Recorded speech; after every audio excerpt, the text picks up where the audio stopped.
அனைவருக்கும் வணக்கம். என் பெயர் காவ்யா. நான் 11ஆம் வகுப்பு படிக்கிறேன். என் பெற்றோரின் பெயர் செந்தில்குமார் மீனாட்சி.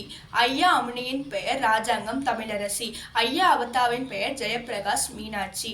பூர்வீகம் சொக்கம்பட்டி, ஊர் பொள்ளாச்சி, குடிப்பட்டம் கல்வாச நாட்டு சுந்தரபாண்டியபுரத்து நன்னறி பூண்டீர் உடையார். ஜெய் ஸ்ரீராம். ராமாயணம் முன்னுரை. மகாபாரதத்தைப் போலவே ராமாயணமும் பல கிளை கதைகளை உடையது. ராமாயணத்தில் 500 சர்க்கங்களும் 24,000 ஸ்லோகங்களும் உள்ளன. யுகங்கள் மாறினாலும் தர்மங்கள் மாறுவதில்லை. தர்மத்தின் அடிப்படை சான்றுகளாய் இருப்பவை நம்முடைய புராணங்களும் இதிகாசங்களும் தான். எனவே தான் இந்து சமயத்தின் கருத்து கருவூலங்களாகவும் பக்தி புயல்களாகவும் அவை திகழ்கின்றன. இந்த சமயத்தின் மேன்மை நம்முடைய வேதங்களில் பொதிந்துள்ளது. ஆனால் அதனை சாதாரண மனிதர்களால் உணர்ந்து கொள்ள முடிவதில்லை. எல்லோருக்கும் கதை கேட்பதென்றால் பெரும் விருப்பம். அந்த கதைகளின் இடையில் வேதங்களின் ரகசியங்கள் பொதிந்து வைத்துள்ளனர் நம் முன்னோர்கள். ராமாயணத்தின் நாயகன் ராமர். ராமாயணத்தில் ராமருக்கு பலவிதமான பிரச்சனைகள் ஏற்படுகின்றன. அவற்றையெல்லாம் வென்று அவரின் உயர்ந்த பண்புகளை விளக்குவதே ராமாயணம். இனி அடுத்தடுத்து வரும் தலைப்புகளை ஒவ்வொன்றாக காண்போம். ஜெய் ஸ்ரீராம். ஜெய் ஸ்ரீராம். நான் முதலில் பேசப்போகும் தலைப்பு கல்லை பெண்ணாக்கிய திருவடியின் பெருமையாகும். ராமர், லக்ஷ்மணன், விஸ்வாமித்திரர் மூவரும் மிதிலையை நோக்கி பயணம் செய்து கொண்டிருந்தனர். அப்பொழுது வழியில் பொலிவிழந்த ஆசிரமம் ஒன்றை கண்ட ராமர் விஸ்வாமித்திரரை பார்த்து, ஐயனே, இந்த ஆசிரமத்தை பார்த்தால் மிகவும் அழகாகவும் ரம்மியமாகவும் காணப்படுகிறது. ஆனால் மகிழ்ச்சிகள் யாரும் வசிப்பதாக தோன்றவில்லை.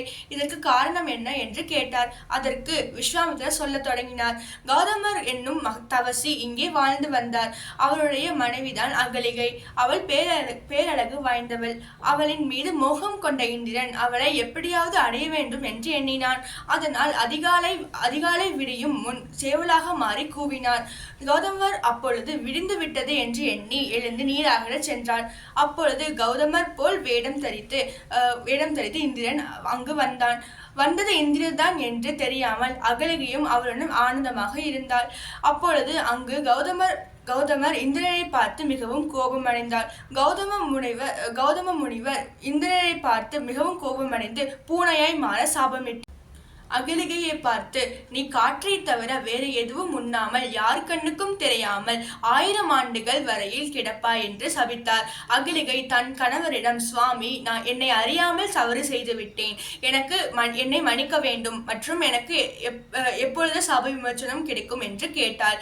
அப்பொழுது கௌதம முனிவர், தசரதன் மைந்தனான ராமர் பிறந்து வந்து இவ்வழியில் செல்லும் பொழுது அவர் பாதம் தூசிப்பட்டு படும்பொழுது உனக்கு சாப விமோச்சனம் கிடைக்கும் என்றார். இந்த கதையை சொல்லி முடித்து விஸ்வாமித்திரர் ராம லக்ஷ்மணர் இருவரையும் அழைத்து ஆசிரமத்திற்குள் சென்றார். ராமனின் கால் பட்டவுடன் அகலிகை உருவம் பெறத் தொடங்கினாள்.